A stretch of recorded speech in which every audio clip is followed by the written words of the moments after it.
Hello. So today we are starting a new channel which is called English Swag.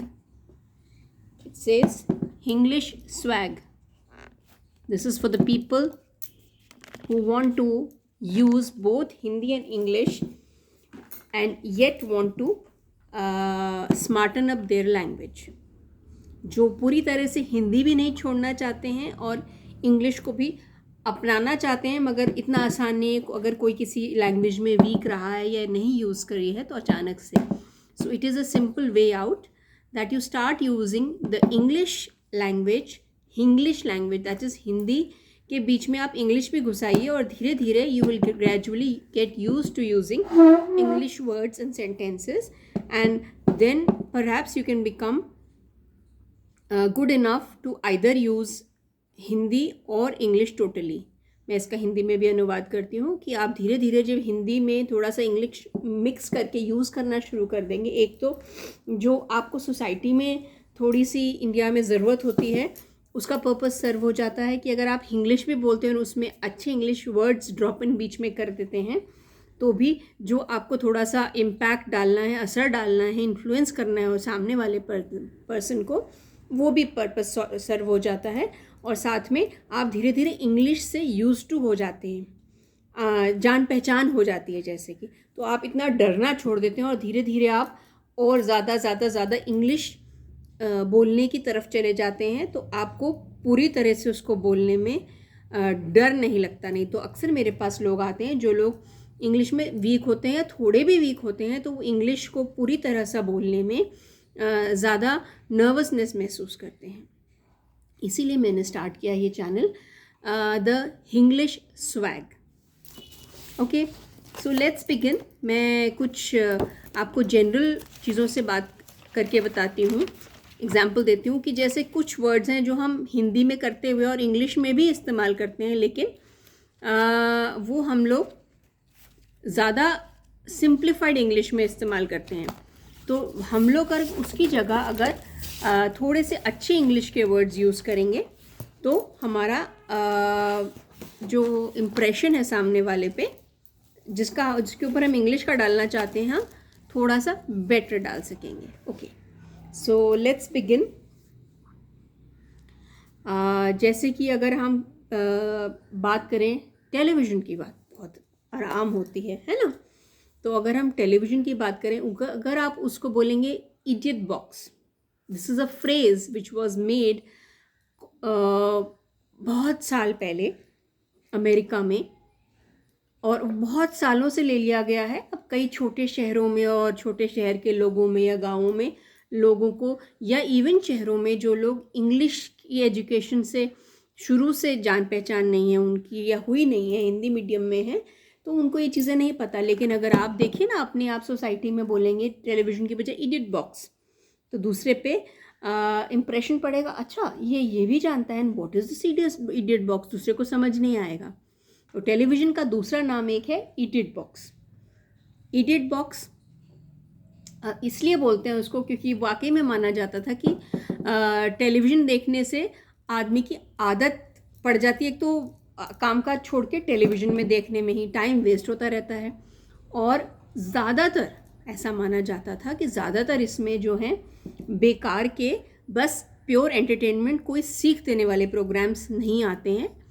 तो इसलिए उसको देख देख के आदमी इडियट, स्टूपिड बन जाता है. इसलिए इसका नाम, और एक डिब्बे के फॉर्म में होता था.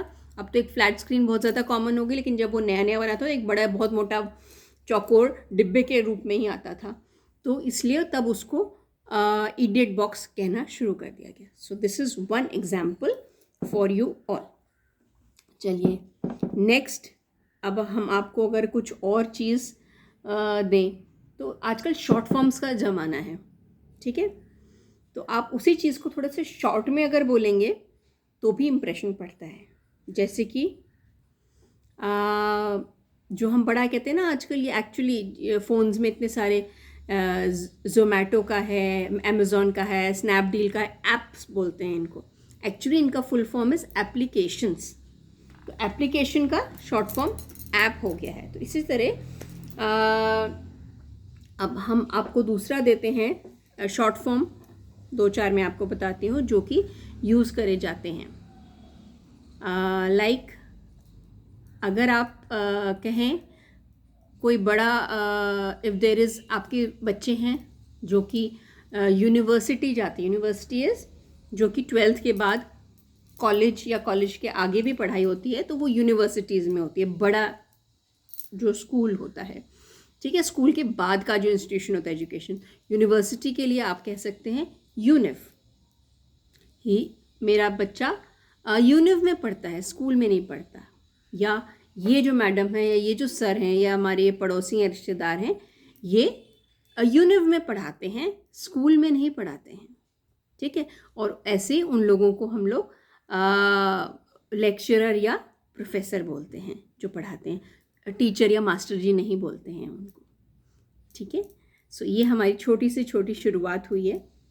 दूसरी चीज़ अभी आपको अब नेक्स्ट शुरू करते हैं, जो कि अगेन मैं बहुत ज़्यादा कॉमन चीज़ें पिक कर रही हूँ आपके लिए, ठीक है। ओके, अब इंटरनेट सारी जगह बड़ा यूज़ होता है, ठीक है। अब क्या गांव हो, कस्बे हो, गरीब लोग हों, अमीर लोग हों, तो हम उसको इंटरनेट का short form is net pack. लेकिन अब हमें यही देखना है, जब हम शॉर्ट फॉर्म कर देते हैं तो उसके कई बार दो मीनिंग होते हैं, तो किस वक्त कौन सा यूज़ हो रहा है हमें पता होना चाहिए। नेट का एक्चुअल मीनिंग जो बहुत पुराने शुरुआत से क्लासिक इंग्लिश में यूज़ होता आ रहा है वो है जाल। नेट का मतलब होता है जाल। जैसे कोई भी लोहे का जाल हो सकता है, कपड़े का जाल हो सकता है, उसको बोला जाता है नेट।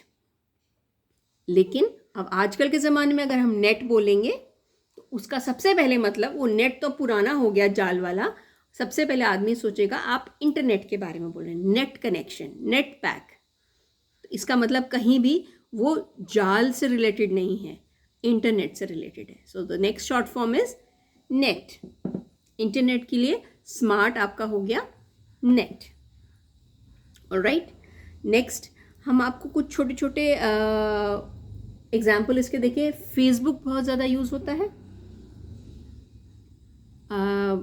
सोशल मीडिया है जिसमें कि वही थोड़े कम पढ़े लिखे लोग भी, बहुत पढ़े लिखे लोग भी, मीडियोकर भी, सभी लोग इसका इस्तेमाल आजकल ऑलमोस्ट करते हैं।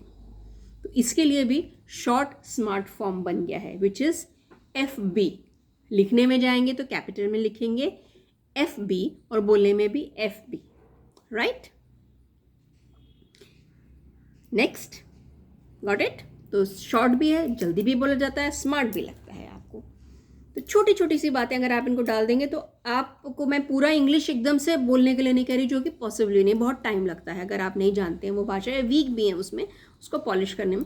थोड़ा थोड़ा ये डालना शुरू कर दीजिए तो आपको स्मार्ट लगना शुरू हो जाएगा, जो खुद को भी महसूस होगा और सामने वाला बंदा भी ज़रा देखेगा कि ओ ये कुछ स्मार्ट है, इसको नॉलेज है। ऐसा नहीं है कि आजकल क्या चल रहा है, लेटेस्ट ट्रेंड के बारे में, फैशन के बारे में बोलता है, ठीक है ना।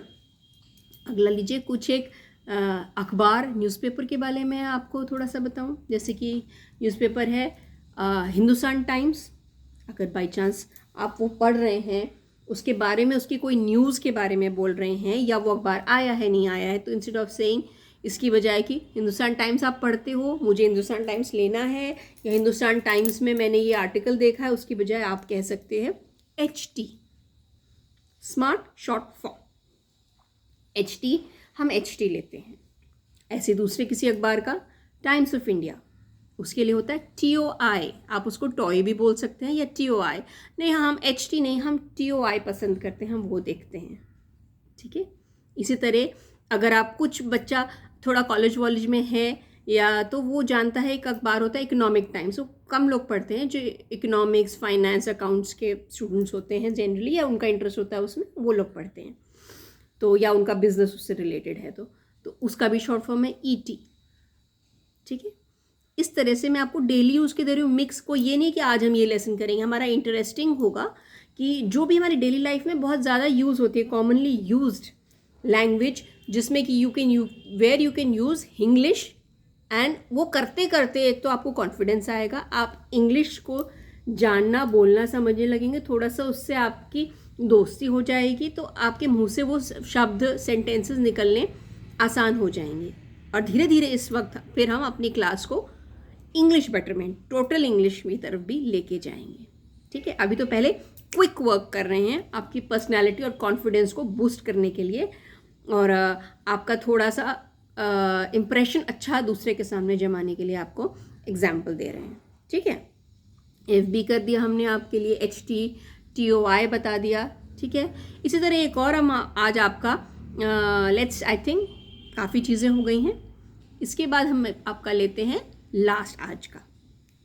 ठीक है, थोड़ा थोड़ा करेंगे, क्वांटिटी कम हो लेकिन क्वालिटी अच्छी होनी चाहिए। नई चीज़ें हैं बिल्कुल, आप समझिए उसको, मुझे कमेंट्स में बताइए अगर आपको कुछ अच्छा या बुरा लग रहा है या क्या और चीज़ चाहिए, उसी तरफ हम आगे बढ़ेंगे। तो लास्ट आज का है जो हम आपको दे रहे हैं। आपने ये जानते होंगे, इंट्रोडक्शन तो मेरे ख्याल से जानते होंगे। इंट्रोडक्शन का मतलब होता है कि आप किसी को या किसी के बारे में एकदम शुरुआत में बता रहे हैं या मिला रहे हैं कि भी ये ऐसे हैं या ये टॉपिक ये है, तो उसके लिए भी एक शॉर्ट फॉर्म होता है इंट्रो।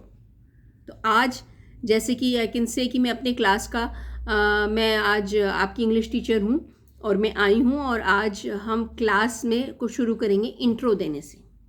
सब्जेक्ट के बारे में भी इंट्रो दे रहे हैं, अपने बारे में भी इंट्रो दे रहे हैं, आपका भी इंट्रो लेंगे। Alright, so today's last word of smart English, of English like, वो है इंट्रो। ठीक है, थोड़े से अब मैं एग्जाम्पल देती हूँ आपको कि किस तरह से आप यूज़ कर सकते हैं इसको इंग्लिश में, हिंदी और इंग्लिश मिक्स करके। जैसे कि आप अपने फ्रेंड से मिले, हाँ लाइक यू सेड, आप कैसे मिले, आपका इंट्रो कैसे हुआ, उसकी बजाय आप कहेंगे आपका इंट्रो कैसे हुआ इनसे। तो आप कहेंगे वो FB पे, वो हमारे FB फ्रेंड हैं। तो उसके बाद हमने मिलने का तय किया और उसके बाद हम पास के होटल में मिलने लगे, चाय पीने लगे और हम फ्रेंड्स बन गए। समझ में आया आपको किस तरह से आप यूज़ करते हैं? तो आपने बताया कि मेरा इंट्रो, मेरी जान पहचान इनके साथ ऐसे हुई थी। तो इस तरह से इंग्लिश के ज़रिए मैं आपका इंट्रो करा रही हूँ इंग्लिश के स्मार्ट वर्ड से, जिससे कि आपका कॉन्फिडेंस बढ़ेगा और हम धीरे धीरे फुल इंग्लिश की तरफ भी आपको ले जाएंगे। So thank you my friends, will meet again. I hope you give me a good response और हम रेगुलरली मिलते रहेंगे।